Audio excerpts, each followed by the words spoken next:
الحمد للہ نحمده ونستعینه ونستغفره ونؤمن به ونتوکل علیہ ونعوذ باللہ من شرور انفسنا ومن سیئات اعمالنا من يهده اللہ فلا مضل له ومن يضلل فلا هادی له ونشهد ان لا الہ الا اللہ وحدہ لا شریک له ونشهد ان سیدنا ومولانا محمدا عبدہ ورسولہ ارسلہ بالحق بشیرا ونذیرا بین یدی الساعة من یطع اللہ ورسولہ فقد رشد ومن یعصہما فإنہ لا یضر الا نفسہ ولا یضر اللہ شیئا اما بعد فاعوذ باللہ السمیع العلیم من الشیطان الرجیم بسم اللہ الرحمن الرحیم قال اللہ تبارک و تعالی فی کتاب الکریم ان اللہ وملائکتہ یصلون علی النبی یا ایہا الذین آمنوا صلوا علیہ وسلموا تسلیما اللہم صل علی محمد وعلی آل محمد کما صلیت علی ابراہیم وعلی آل ابراہیم انک حمید مجید اللہم بارک علی محمد وعلی آل محمد کما بارکت علی ابراہیم وعلی آل ابراہیم انک حمید مجید رب اشرح لی صدری ویسر لی امری واحلل عقدۃ من لسانی یفقہوا قولی ربنا آتنا فی الدنیا حسنۃ وفی الآخرۃ حسنۃ وقنا عذاب النار اعوذ بکلمات اللہ التامۃ من شر ما خلق بسم اللہ الذی لا یضر مع اسمہ شیء فی الارض ولا فی السماء وہو السمیع العلیم۔ گزشتہ ویڈیوز کے اندر جو میں نے قرآن کریم کے پہلے پارے کی سورہ بقر کی جو پہلی آیت کے اندر قرآن کریم کے بارے میں اللہ تعالیٰ نے ارشاد فرمایا تھا ذالک الکتاب لا ریب فیہ ھدی للمتقین،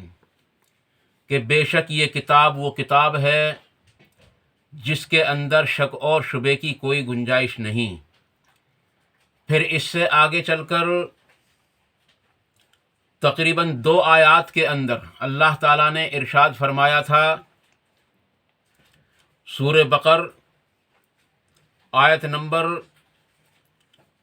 22 اور 23 ہے یا 23 اور 24 نمبر ہے اس کا۔ اس میں اللہ تبارک تعالیٰ نے فرمایا تھا کہ اگر تم لوگوں کو اس میں کوئی شک ہو جو ہم نے اپنے بندے پر نازل کیا ہے تو اس طرح کی ایک صورت بنا کر لے آؤ اور مدد مانگ لو اپنے بڑوں سے بھی، اپنے مددگاروں سے بھی،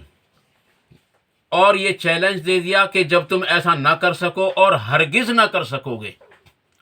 تو پھر اس آگ سے ڈرو جو نہ ماننے والوں کے لیے تیار کی گئی ہے۔ عزیز دوستو، اس وقت لوگوں نے کافی زور لگایا تھا کہ قرآن کریم کی ایک صورت اس طرح کی لکھ کر پیش کر دیں، لیکن کسی نے کوئی اتنی جرأت نہ کر سکا کہ جو قرآن کریم کی ایک صورت یا ایک آیت بھی لکھ کر کے پیش کر سکتا ہو، اور خوب منہ کی کھائی۔ لکھا ہے کہ بڑے بڑے لوگوں نے زور لگایا تھا، بڑے بڑے عالموں نے بھی زور لگایا تھا، اس وقت کے جو عالم تھے، جو اپنے آپ کو علم والا کہتے تھے۔ اب آپ کہیں گے کہ اس وقت عالم، عزیز دوستو، عالم ہر دور کے اندر ہوتے ہیں۔ عالم کے معنی ڈگری یافتہ نہیں، بلکہ عالم کے معنی ہے علم والا، اور علم والا اس کو نہیں کہا جاتا جس کے پاس ڈگری ہو،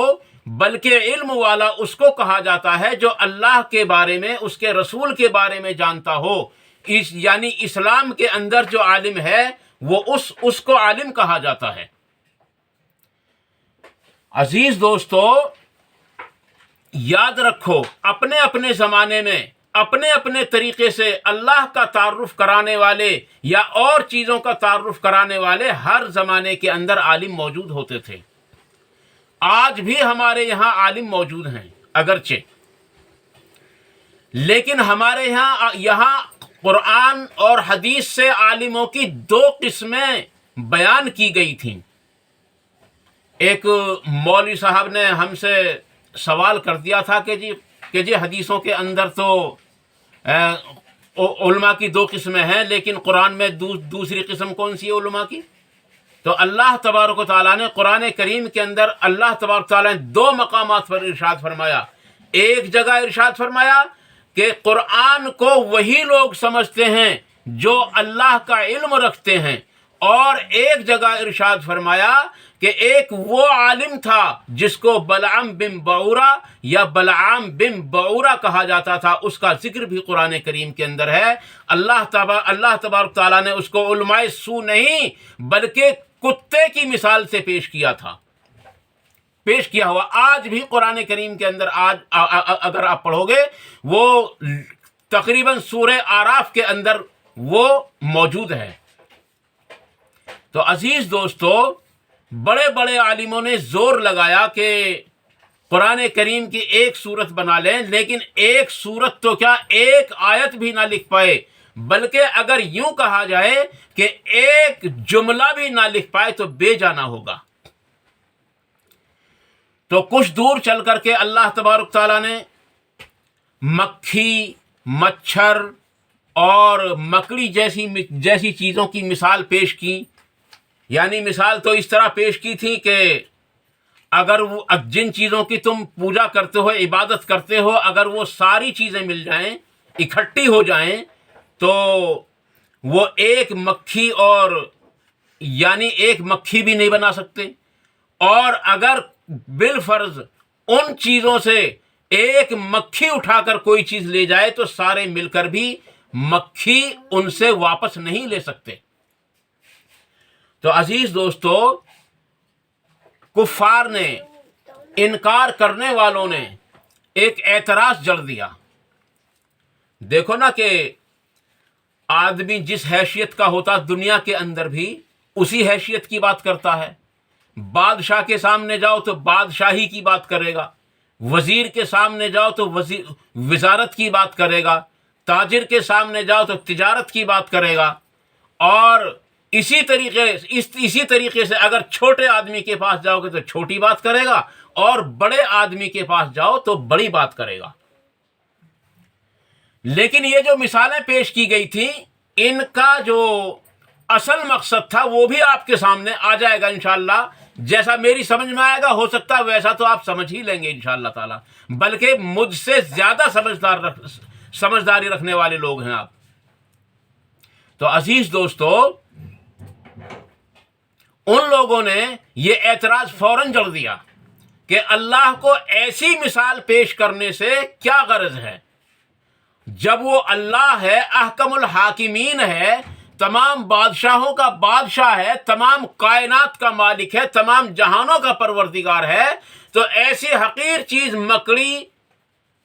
مکھی اور مچھر کی مثال پیش کرنے سے اس کی کیا غرض ہے؟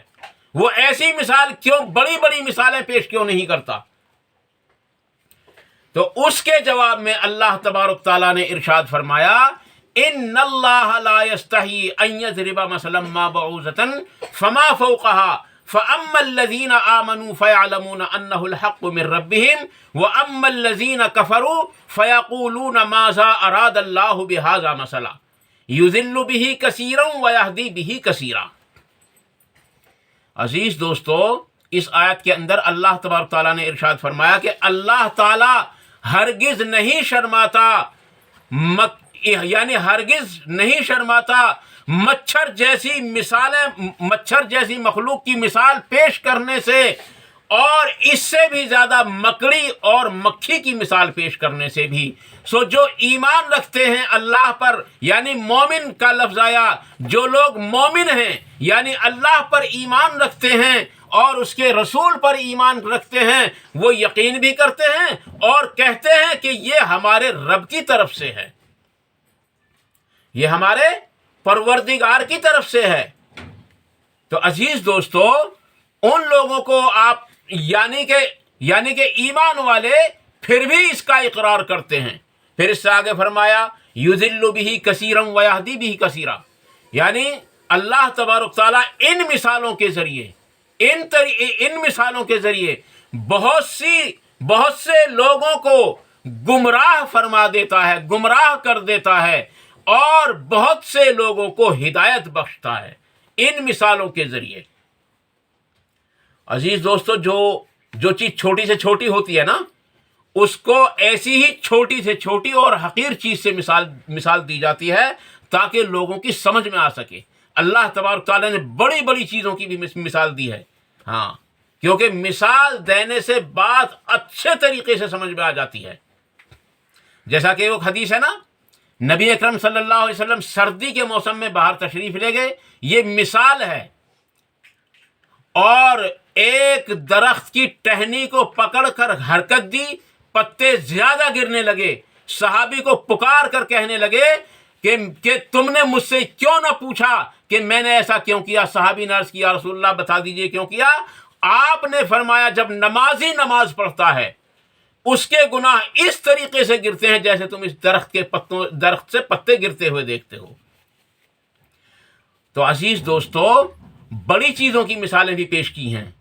یہ جو ہے حدیث کے اندر ہے، نبی اکرم صلی اللہ علیہ وسلم نے اس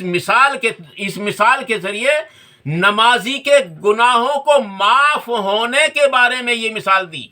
اور ایک حدیث میں ہے کہ اگر کسی کے دروازے پر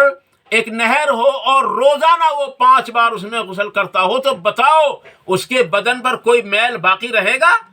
تو عرض کیا گیا یا رسول اللہ اس کے بدن پر کوئی میل باقی نہیں رہے گا۔ تو آپ صلی اللہ علیہ وسلم نے ارشاد فرمایا کہ یہی ہے مثال اس امت کے نمازی کی کہ جب 5 مرتبہ یہ امت نماز پڑھتی ہے 5 وقت کی تو اس کے بدن پر کوئی گناہ باقی نہیں رہتا۔ تو یہ مثالیں ہیں عزیز دوستو، قرآن کریم نے بھی مثالیں پیش کی ہیں۔ اب اللہ تبارک تعالیٰ نے فرمایا کہ ان مثالوں سے جو غرض ہے وہ یہ ہے کہ کچھ لوگ ان کے ذریعے ہدایت پاتے ہیں تو کچھ لوگ گمراہ ہو جاتے ہیں، اور اللہ تبارک تعالیٰ ارشاد فرماتا ہے کہ گمراہ تو صرف وہی لوگ ہوتے ہیں جو اللہ سے بغاوت کرنے والے ہیں، یعنی فاسق لوگ، الا الفاسقین الذین ینقضون عہد اللہ من بعد میثاقہ۔ اس سے اگلی آیت کو بھی میں مختصر سا آپ کے سامنے رکھے دیتا ہوں۔ اس سے اگلی آیت اللہ تبارک تعالیٰ ارشاد فرماتا ہے الذین ینقضون عہد اللہ من بعد میثاقہ، کہ وہ لوگ ہیں جنہوں نے اللہ سے عہد لیا، مراد ہے وہ عہد جس میں اللہ تبارک و تعالیٰ نے جو ہے عالم ارواح میں عہد لیا تھا، کیا میں تمہارا پروردگار نہیں ہوں؟ تو سب نے کہا کہ ہاں بے شک تو ہمارا پروردگار ہے۔ تو عزیز دوستو، اس عہد کو توڑا، اور پھر اس سے آگے اللہ تعالیٰ نے ارشاد فرمایا کہ جن چیزوں کو میں نے مضبوط کیا تھا یا جن چیزوں کو میں نے مضبوط کرنے کا حکم دیا تھا ان کو توڑا، یعنی قطع تعلقی کی، رشتوں کو توڑا، اور یہی لوگ ہیں زمین میں فساد کرنے والے، اور یہی لوگ ہیں بہت زبردست خرابی میں پڑ جانے والے۔ تو عزیز دوستو، رشتہ اور ناتا توڑنے والا بھی جہنمی ہوتا ہے۔ البتہ اگر کوئی رشتہ اور ناتا کسی سے تعلقات جوڑتا ہے اللہ کے لیے تو وہ اللہ ہی کے لیے ہوتا ہے، اور اگر کوئی توڑتا ہے اللہ کے لیے تو وہ بھی اللہ ہی کے لیے ہوتا ہے۔ اگر ہم رشتہ ناتا جوڑیں کسی سے تو اللہ کے لیے جوڑیں، اور اگر کسی سے توڑنا بھی ہو تو وہ بھی اپنے لیے نہیں بلکہ اللہ ہی کے لیے توڑیں۔ کیوں کہ آدمی جس سے محبت کرتا ہے دنیا کے اندر، قیامت کے روز اس کا حشر اسی کے ساتھ ہوگا۔ اگر ہم گناہگار لوگوں کے ساتھ رہیں گے، برے لوگوں کے ساتھ رہیں گے تو حشر ہمارا برے لوگوں کے ساتھ ہوگا اور گناہگار لوگوں کے ساتھ ہوگا۔ اگر ہم اچھے لوگوں کے پاس رہیں گے، اچھے لوگوں کے پاس اٹھیں گے، اچھے لوگوں کے پاس بیٹھیں گے تو اللہ تبارک و تعالیٰ انہی اچھے لوگوں کے ساتھ ہمارا حشر بھی فرمائے گا، اور جنت میں بھی انہی کا پڑوس ہم سب کو عطا فرمائے گا۔ اس لیے حکم دیا جاتا ہے کہ نیک لوگوں کے پاس اور علماء حق کے پاس، ان کے پاس بیٹھا کرو، کیونکہ علماء حق جو ہیں یہ انبیاء کے وارث ہیں۔ علماء حق جو ہیں انبیاء کے وارث ہیں۔ اب علماء حق اور علماء سو کی پہچان ہر آدمی کے پاس ہوتی نہیں، ہم جیسے کے پاس ہوتی نہیں، تو ہمارے لیے سیدھی سی بات ہے، جو قرآن جو علماء قرآن اور حدیث ہمارے سامنے پیش کر رہے ہیں، اس کے سوا کوئی اور چیز پیش نہیں کرتے، ادھر ادھر کی نہیں گاتے اور کوئی طریقے پیش نہیں کرتے، وہ علماء حق ہیں۔ اور جو قرآن اور حدیث سے ہٹ کر ان سے ہٹ جاتے ہیں، ان کو ہم علماء سو کہتے ہیں۔ ان لوگوں نے دین کی بہت ساری باتوں کو چھپا رکھا ہے۔ اللہ تبارک تعالیٰ نے دین کی باتوں کو چھپانے والے پر فرمایا کہ ان پر لعنت ہے، اللہ کی اور تمام تر لعنت کرنے والوں کی، یہاں تک کہ اگر وہ اللہ کے سامنے توبہ کر لیں اور اس کی اصلاح کر لیں تو ان کے لیے پھر اللہ تبارک تعالیٰ نے فرمایا کہ پھر میں ان کو معاف بھی کر دوں گا۔ البتہ توبہ تو کریں، اپنی اصلاح تو کریں، تبھی تو ایسا ہو سکتا ہے۔ عزیز دوستو، علماء کی دو قسمیں ہیں، اس لیے عزیز دوستو ہم سب کو چاہیے کہ ہم علماء حق کے پاس اور اچھے لوگوں کے پاس بیٹھیں، نیک لوگوں کے پاس بیٹھیں۔ اس لیے اس کی بھی ایک مثال اللہ کے نبی جناب محمد الرسول اللہ صلی اللہ علیہ وسلم نے بخاری شریف کے اندر دے دی ہے کہ برے لوگوں کے پاس بیٹھنے کی مثال ایسی ہے جیسا کہ کوئی لوہار کے پاس، لوہے کا گرم کام کرنے والے کے پاس بیٹھتا ہے۔ ہاں، لوہار کے پاس بیٹھتا ہے، یعنی اگر وہ کچھ بھی نہ اس کے پاس پہنچے گا تو کم سے کم دھواں تو اس کے پاس ضرور پہنچ جائے گا۔ اس لیے عزیز دوستو، برے لوگوں کے پاس بیٹھنے کی مثال وہاں سے پیش کی، اور اچھے لوگوں کی مثال وہاں سے پیش کی کہ جو لوگ اچھے لوگوں کے پاس بیٹھتے ہیں ان کی مثال بالکل ایسی ہے جیسا کہ عطر فروش کے پاس بیٹھے ہوں، کہ اگر ہم نہ بھی خریدیں گے، کچھ بھی نہ لیں گے تو خوشبو تو آتی ہی رہے گی۔ اور عطر فروش کے پاس بیٹھنے کا ایک بڑا فائدہ یہ بھی ہوتا ہے کہ جب خوشبو ہم خریدیں گے بھی نہیں، بار بار ہمارے سامنے خوشبو کھلے گی، لگے گی، آئے گی، اور ہم اس کو ہاتھ بھی نہیں لگائیں گے، اگرچہ ہمارے کپڑوں کے اندر اتنی خوشبو موجود ہوگی کہ جب ہم گھر جائیں گے تو ہمیں محسوس ہوگا کہ ہم نے خوشبو لگا رکھی ہے۔ عزیز دوستو، یہ ہے وہ مثال۔ اللہ تبارک و تعالیٰ نے بھی مثال دے کر سمجھایا، مکھی مکڑی اور مچھر کی مثال دے کر فرمایا، کہیں فرمایا کہ اس دنیا کی حقیقت اتنی بھی نہیں ہے، بلکہ یہاں تک بھی فرمایا کہ یعنی کہ ایسی مثالیں بھی دی گئی ہیں جیسا کہ کھجور کی گٹھلی کے اوپر اس کے اوپر جو ایک جھلی ہوتی ہے، اس پر بھی مثالیں دی گئی ہیں۔ تو عزیز دوستو، مثال سے کیونکہ بات سمجھ میں آتی ہے، اس لیے مثال پیش کی قرآن کریم نے، اور مثال سے کیونکہ بات سمجھ میں آتی ہے اس لیے مثالیں پیش کی جناب محمد الرسول اللہ صلی اللہ علیہ وسلم نے احادیث صحیحہ کے اندر۔ اللہ تعالیٰ مجھے اور آپ کو ان مختصر سی باتوں پر عمل کرنے کی توفیق عطا فرمائے۔ اگر کوئی جذبات میں غلط بات میری زبان سے نکل گئی ہو، اللہ تعالیٰ اس کو معاف فرمائے اور ہمارے دلوں سے اس کو دھو کر نکال دے، اور جتنی باتیں اچھی نکلی ہوں اللہ تعالیٰ ہمارے دلوں کے اندر راسخ فرمائے، ان پر عمل کرنا آسان فرمائے، اور ان پر عمل کرنے کی توفیق عطا فرمائے، اور ان پر عمل کرنے کے موقع بھی عطا فرمائے۔ اللہ تعالیٰ ہم سب پر اپنا خاص رحم کا، کرم کا، عافیت کا، فضل کا معاملہ فرمائے۔ وآخر دعوانا ان الحمد للہ رب العالمین، والسلام علیکم ورحمۃ اللہ تبارک و تعالی وبرکاتہ۔